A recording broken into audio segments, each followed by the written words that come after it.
Well, hello, it's Monday, 7:23 in the morning when I'm making this video. First cup of coffee of the day. Hello. And cheers. It was a good weekend. Nothing special, but a continued creative weekend. There were several events in Omaha this past weekend, and I almost went to one, but I didn't. But it looks like Omaha is musically very active, very active.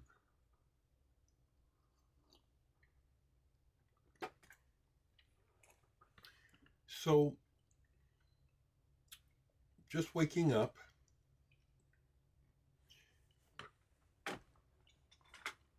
you know, I say that a lot. It's a way of kind of gathering the next thought.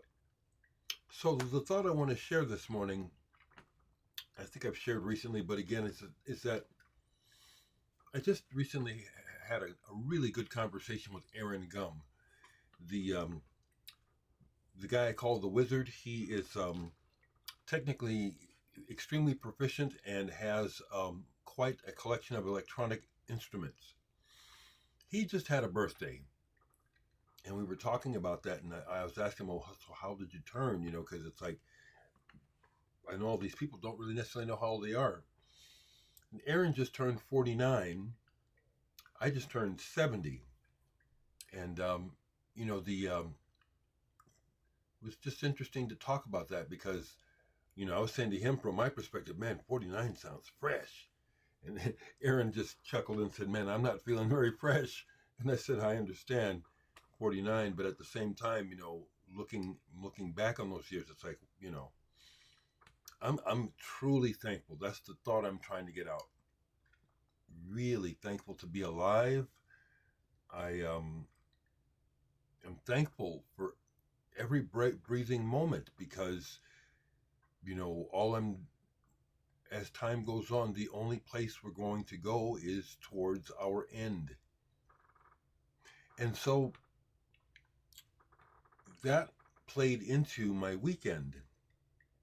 I thought about, like, for example, the events that happened. One of them, Aaron ran video synthesis for the North Omaha Music Academy had a 2-day event, and they brought in Grammy-winning artists, but no one I was interested in. Eric Gales, it's just this. The focal point it almost never comes in my direction. It's always blues and country, blues and country, blues and country. And when they say it's jazz, it's not jazz, it's R&B. But anyway, Aaron ran his video synthesizer unit for the entire event Saturday. I almost went. I saw the pictures.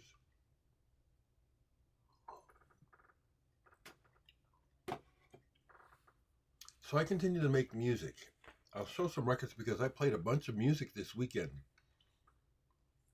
I'm really enjoying the simplicity of my life. I really am. Really enjoying it.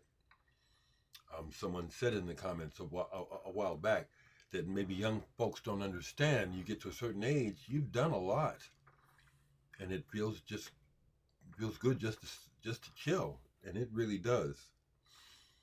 My improv show on the 23rd got moved to Lincoln, so I've opted out because I'm not going to drive to Lincoln to play. And when my calendar is clear like this, I like that. I can just relax.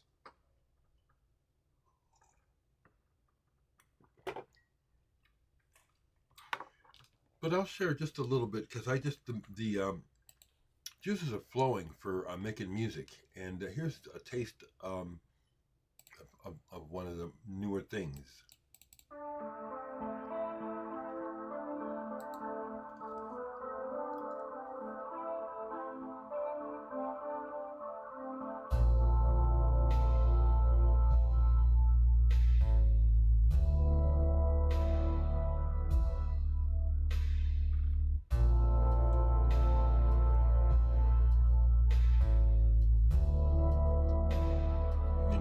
a simple melody line like you're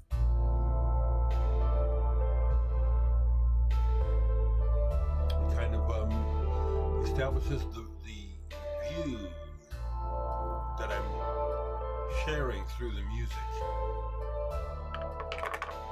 It's mostly a feeling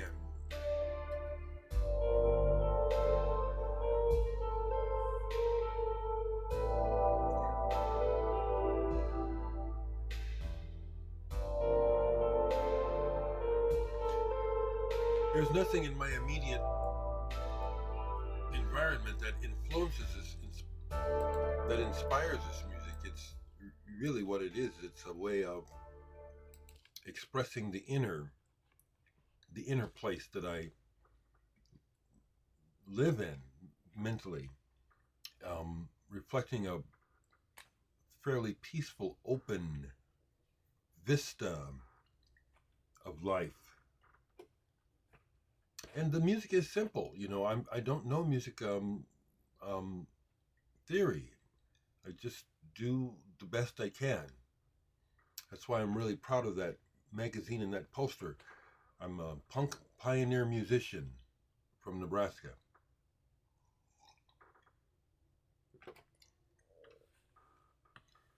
So I played a bunch of music, and I'm just going to try to ignore the time, because I don't spend a lot of time here. I spend as much time here as I want to. But in the morning when I make this video, I'm usually trying to be done in half an hour, and it's not like there's anything important to do afterwards. It's just been my way. So I will talk till I'm done today, because I have a bunch of records here that I listen to, and I'm leaving them out because my shelves are just packed, and I just have to accept the fact that I'm out of room. My collection is humongous. It is. So let me start here. Here is something that might have been sent to me. I don't remember. It's on the Touch label. It's an artist I don't know anything about. I looked him up. Sorab. The album is A Hidden Place. It's on this cool label Touch, which is no longer around apparently, or at least I can't find any current information on it. Released in 2011. This is indicative of the sort of stuff you could find on the Touch label, which is can be challenging listening. Hafler Trio comes to mind. This person was born in Tehran, and that aspect of his background, his cultural, I'll use the word culture, since I don't feel like being bothered with people being triggered about me using words. But it figures into this ambient music. There's a part, I listened to the whole album, because when I first got this, it didn't hit, but I didn't listen long enough for it to take effect, because whatever he's using to create these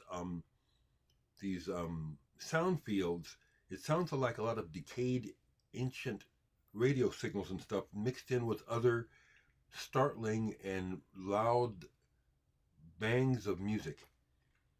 The way it starts, it sounds like nothing's happening, and then I just let it go, and then the next thing you know, it's like, wow, this is pretty cool.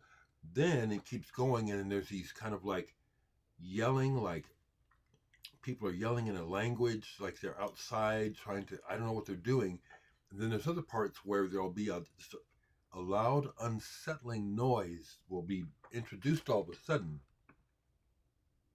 Interesting album, Hidden Place, Sorab. As I listened to it, I thought to myself, because I do think about age and death and stuff, and it's like, that's probably the only time or the last time I'll listen to that album. Probably is. My listening inspired more writing, so that's how it went, and back and forth. Studio, listen, go outside. Nice, simple days. So this got played, and I have a few of their records, hoping that they could repeat what they do on this album on one song. The band is Pelican. What We All Come to Need. I like those graphics. Man, I like good artwork. And Southern Lore, they spend the money on their records. On side 3, there's a track on here called Final Breath. And that's the thing. It's like, it's what I hope to sometimes do with when I'm writing, trying to find something that's kind of indescribable. Maybe in some ways it's an epic thing for the person making it, but it's like you're reaching for something sublime just out of reach. You can't describe it. You try to play it, and they do that on the song Final Breath. It gets really close to something just like, wow. Sublime is the word. They're feeling it. It moves slow, guitar based. Can't tell what they're singing about, but the music, it gets to this, when it gets towards the end, it's like we've been traveling and we've come to our destination, and we're there. Very cool. Really enjoyed that. What led to me playing that was this, hoping to have a good experience with it with the new needle. Yeah, I'll be talking about it because all of these records, it's like playing records for the first time. It really is. I've been living with the dull needle for a long time, and I don't play records out in the other room with the real good turntable that often. So Don Caballero band, world-class listening problems. I saw them when they came through Omaha on this tour, whatever year that was, in the 2000s. Loved them. Tried to talk to Damon, the drummer. He wasn't having it. He was just being really obtuse and obscure, whatever his thoughts were. He wasn't going to connect with me, but it wasn't unfriendly. It was just like, that's just the way he's being. Quite a drummer. Interesting technique. He's got the drums all down low, looking like, how's he going to play them things? And then what he comes up with, very interesting drummer. Plays like he probably thinks.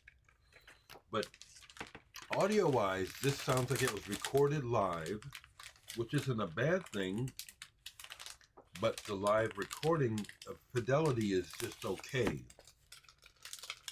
But the playing is good. I like this. I have several of their albums. I like this one quite a bit. Now this got played several times, and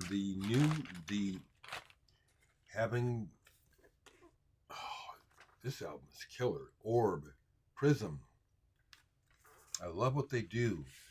The bass frequencies, the beats that they use, the ambient use of voices. This is killer. The whole album, all the way from the drum and bass sort of thing into the dub, they do it so well. So this got played a bunch. Actually, I played it more than once. I had to repeat it, and then I had to go and play it again on Sunday after playing it on Saturday. This is a really good album. Prism Orb. And this, it's a 4-album set of Irmin Schmidt's music. Villa Wunderbar. The keyboard is from Cannes. And this is all over the place. But the side 1 starts off super strong with this song called Dream Bite. It's just killer. Love that vinyl. And it sounds wonderful. Boy, does it sound good. The music of this Dream Bite, it's like music I've heard in a dream. It really is. And he uses this setting on the organ where it's like, it's almost like, how did he know my dream? It's weird. Do you have music like that where it's like it almost feels like it was made just for you, or that somehow there's this psychic connection that? Anyway, that's one. The whole album is really good. All 4 records are just, it's quite a journey. But that first side is just, I love it. Listening to music for me is an active endeavor. I don't have to be doing something else.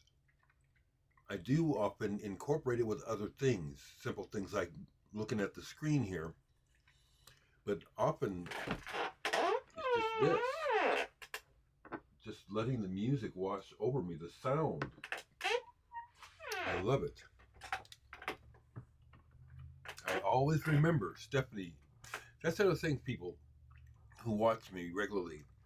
There's a big part of this where I'm talking, in general it sounds like, but I'm talking to my family. I'm also documenting my thoughts. But, you know, I know my sister watches on a regular basis, so I'm talking to you, Stephanie, a lot of times. Hey. And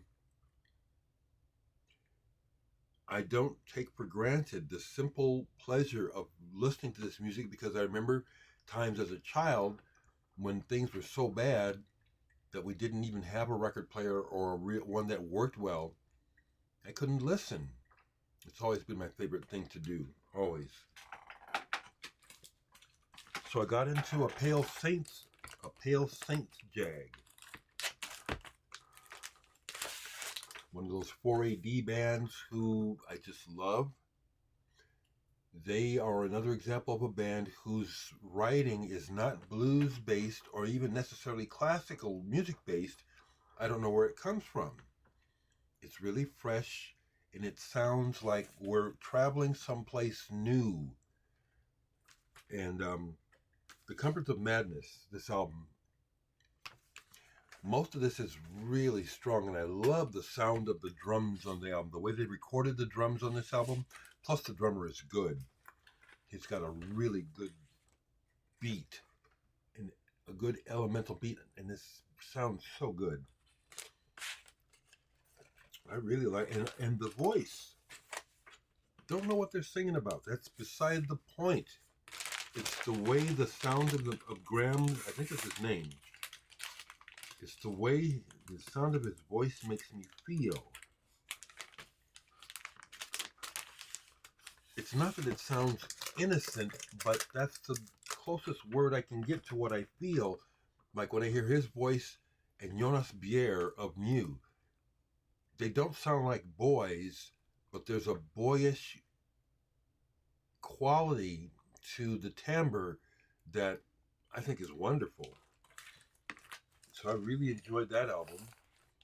I only played one song off of this album, Pale Saints, Slow Buildings. The woman sings mainly on this album. This is not nearly as good as that other album and the album that followed it. I played this mainly to hear the song Fine Friend. That is a wonderful song.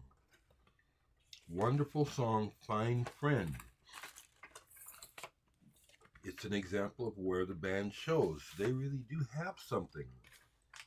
And when it's happening, they can come up with something very unique. Really good. That's a really good song over here. And there's songs on this album where it's like, I just had to take it off. It's like, how can they go from being that good to being that dull? But that's reality. And then this album, which is a offshoot of Pale Saints, Spoonfed Hybrid. Again, somewhat indefinable, but it touches on, I love the artwork. The album sounds like that. It's like it takes you to a place. That's why I keep saying the words are really beside the point. It's the sound and the setting. And this guy's voice, I really like his voice.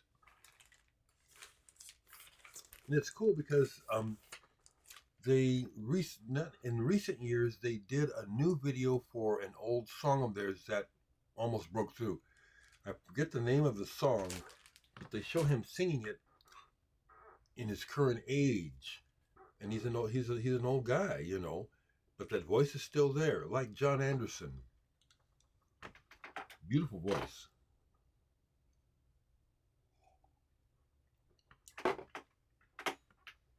So one of the things that I did yesterday while listening to music, and then I would actually I would take breaks from listening to listen, is I watched the In Grooves auction yesterday. I started watching one before it, and it caught my attention to see what he actually gets at these auctions. So that was something I did for quite a while yesterday, on and off, and I was pleased. I mean, I was just amazed to see what he's getting for some of those records. But one of the records I listened to that was highly enjoyable yesterday was Sonar, Transportation Volume 1 with David Torn. And frankly, David Torn, the other guitarist on here, Stefan Thielen, I might like his style even a little better than David Torn. I'm showing the vinyl. This is heady stuff. It's somewhat an offshoot of the more ambient side of King Crimson. It's good stuff. When I first got this record, I think someone sent it to me. It was one of those records where I had to listen to it a couple times because at first I thought it was like, and partially it was because on the first side of this, the first drum figure that they use is like, why did they do that? That's not that cool. Let's keep going after quick pause. I have to go. Okay, necessary nature break. Let's keep going.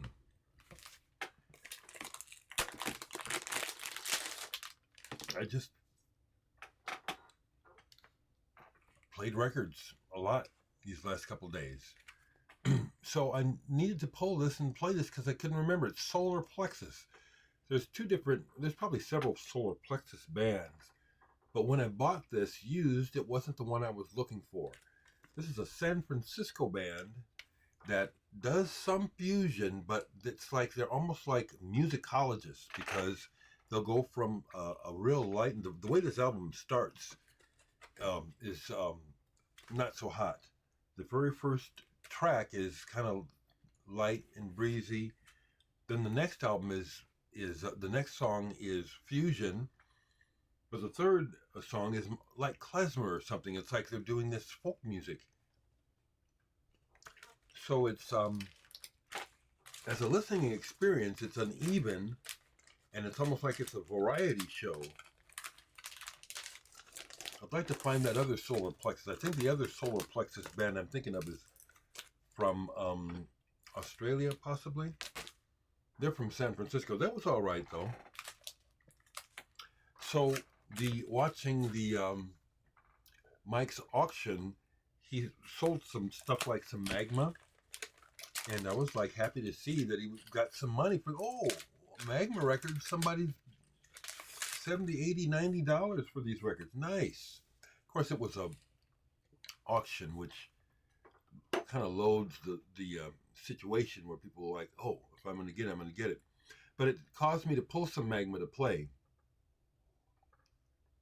and enjoyed it thoroughly. Magma is one of those special bands. So I listened to Slag Tons. Magma. The thing about Magma is that they're singing in their own language, but the vocal delivery is super important to the whole picture. And I like it. Very powerful, and this album and this one, probably all of them, but Felicititos, boy, can you hear the Coltrane influence in the writing. This is short. This is a short album, maybe even like an EP, but it's like really, really strong. Magma's a great band. Almost got to see him when I was in Belgium. they had to reschedule, and I had to leave the day before that they rescheduled, because originally they were going to be playing at the Botanique, same place I was playing at. That would have been cool, but it didn't happen.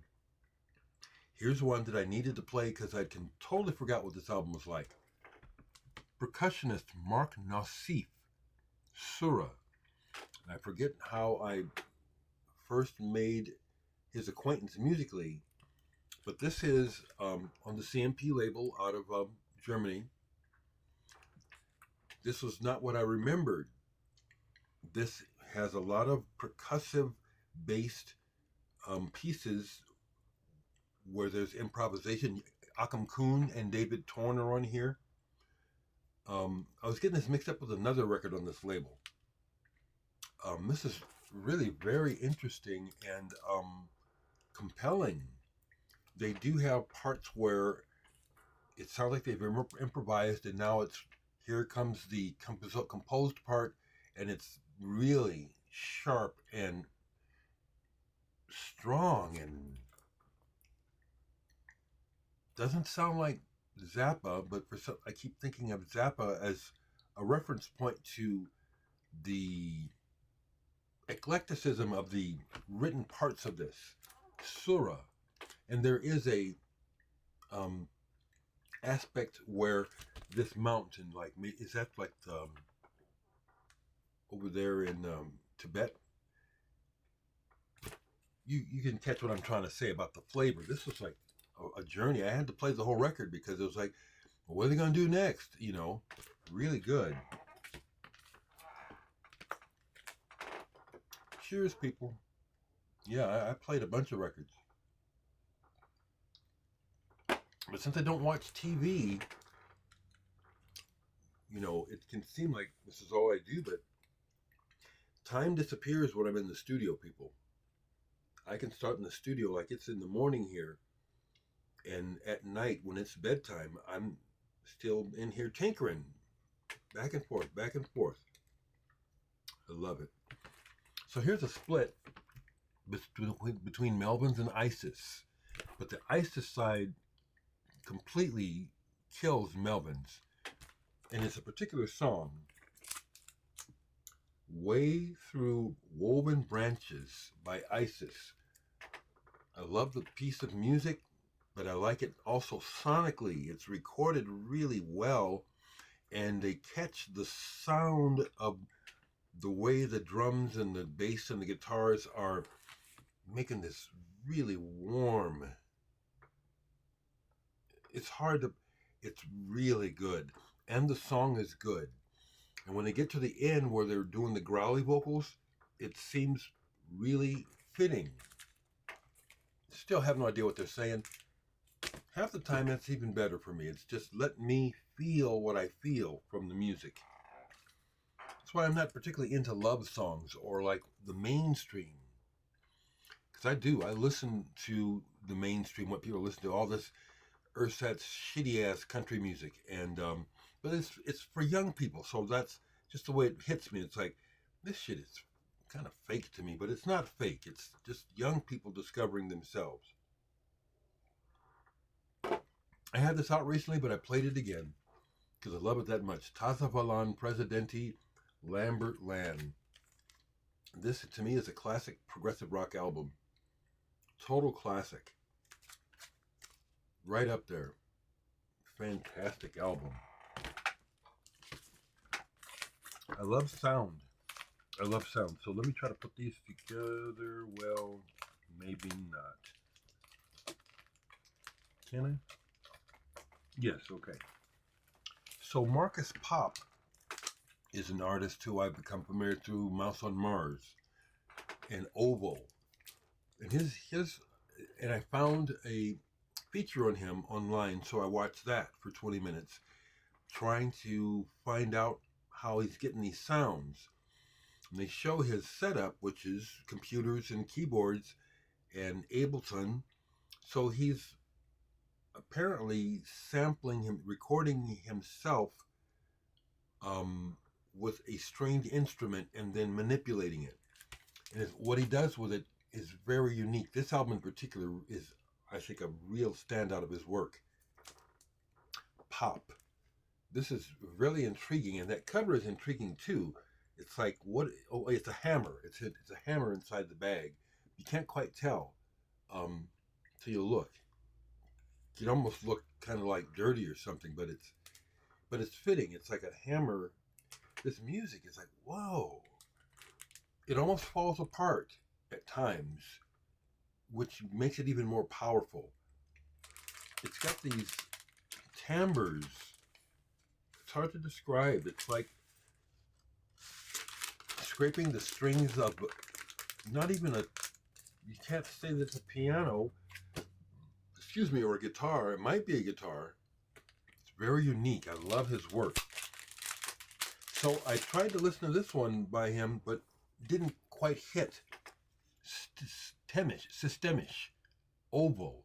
So this is his other, so that's it. Yeah, this is his other identity as oval.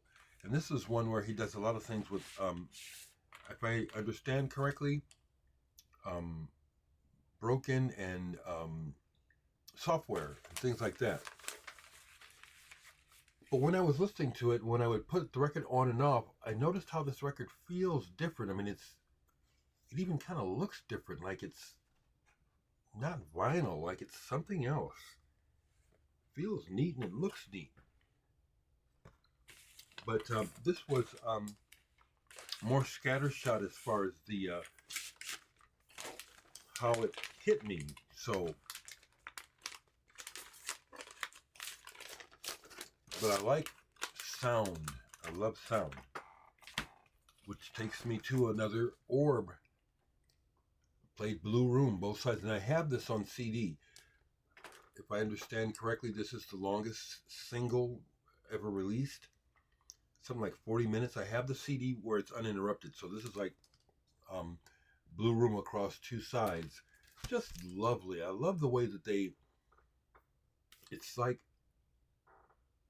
I don't know what it is they're doing that makes the music and the sounds sound the way they do, but it's got a big, almost like an ocean of sound that they're able to do consistently. I don't know how to do it. I wouldn't mind learning. Played the live album of this. I told you about this the other day, Sparks in a Dark Room. Played the live album. And they show on the live album how good they are and how strong these songs are, because on the live album, they do some of the songs with acoustic instruments, guitars, drum, and bass, but the version on the album is all electronic, and the song is there. That's powerful. That's good. Okay, so we're getting in. There's more here. They got mixed up here. Hold on. I know I got at least a few more here. Yeah, they are. Yeah.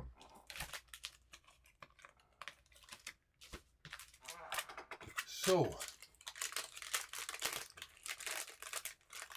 Rufus, the band from Norway. I found some clips of theirs, so I watched them online.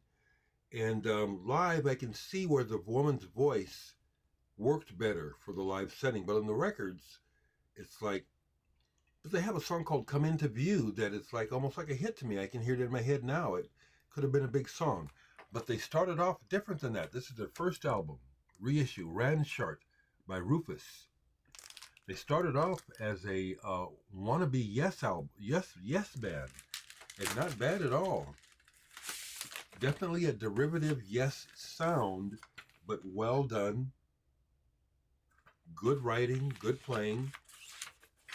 And then they changed to jazz rock. It appears that they've had a couple different women singers in the band, but that was a good trip. It was time for some Opeth. It's funny how I didn't see it until after I was listening to this, but someone had actually found my old Opeth collection video from years ago and made a comment. I saw it after I was listening to this. This is along with Blackwater Park. This is my favorite, Deliverance, and I don't know if it's still on, but I made a video a while back where I was playing along on guitar because I love these riffs. This whole album,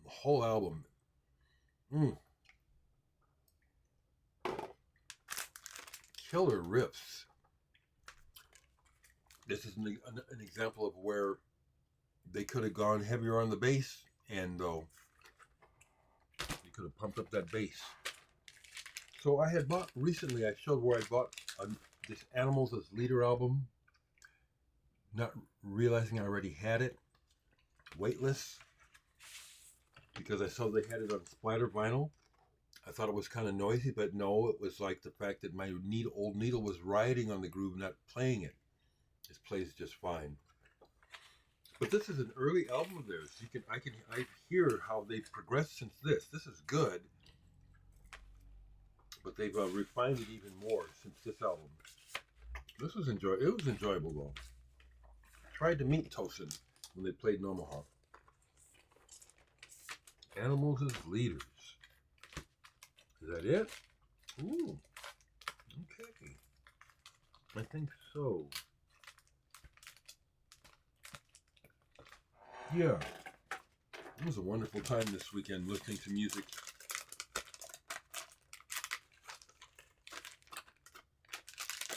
That's what I have for you, folks.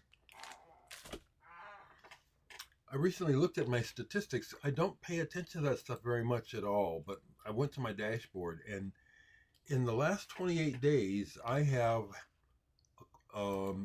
acquired almost 600 new subscribers, and I never ask. It just seems unnecessary. Why should I ask you to subscribe? I'm just here talking. You are here because you want to be. That's nice. That's very nice. So let's see what happens this week. Let's see what happens today. Hopefully some good things, eh? All right. I got to go and splice. I cut off the end. I'm going to go splice 3 parts together now.